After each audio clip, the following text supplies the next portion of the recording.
देशभरात उद्या जनतेचा युद्ध सराव होणार आहे। संभाव्य युद्धस्थितीत बचावासाठी केंद्रानं राज्यांना निर्देश दिलेले आहेत। 277 जिल्ह्यांमध्ये मॉक ड्रिल घेतले जाणार आहे। नागरिकांना स्वसंरक्षणाचे धडे दिले जातील। तर तशीच रंगीत तालीम देखील घेतली जाणार आहे। मॉक ड्रिलच्या तयारीसाठी सकाळी 11:15 वाजता बैठकीचं आयोजन करण्यात आले। केंद्रीय गृह सचिव राज्यांच्या मुख्य सचिवांसोबत व्हिडिओ कॉन्फरन्सिंगद्वारे बैठक घेणार असल्याची माहिती मिळते।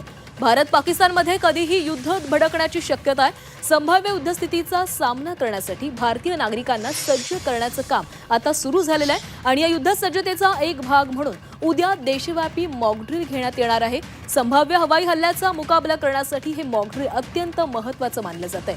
भारत पाकिस्तानला धडा शिकवण्याच्या तयारीत आहे। पाकिस्तानचा बिमोड करण्याआधी भारत सज्ज झालाय। पाकिस्तानवर हल्ला केल्यानंतर पाकिस्तानही भारतावर हल्ला करण्याचा प्रयत्न करणार आणि अशा युद्धाच्या प्रसंगी नागरिकांनी काय खबरदारी घ्यावी, काय उपाययोजना कराव्यात यासाठी उद्या देशभरात रंगीत तालीम होणार आहे। मॉक ड्रिलच्या तयारीसाठी सकाळी 11:15 वाजता बैठकीचं आयोजन करण्यात आल्याची माहिती आहे। केंद्रीय गृह सचिव राज्यांच्या मुख्य सचिवांसोबत व्हिडिओ कॉन्फरन्सिंगद्वारे बैठक घेणार आहे।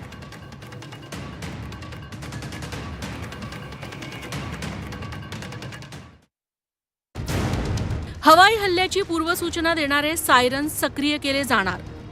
हल्ल्यावेळी सुरक्षित ठिकाणी लपून बसण्याचं प्रशिक्षण दिलं जाईल। रात्रीच्या वेळी शत्रूला महत्त्वाची ठिकाणं समजू नये म्हणून ब्लॅकआउटचं प्रशिक्षण दिलं जाणार आहे। महत्त्वाचे कारखाने शत्रूला दिसू नयेत म्हणून उपाययोजना करण्यात येतील। बचाव कार्याचं सामान्य नागरिकांना प्रशिक्षण दिलं जाईल। घरात पाणी, अन्न, इंधनाचा साठा कसा करावा याच्या मार्गदर्शक सूचना देण्यात येतील।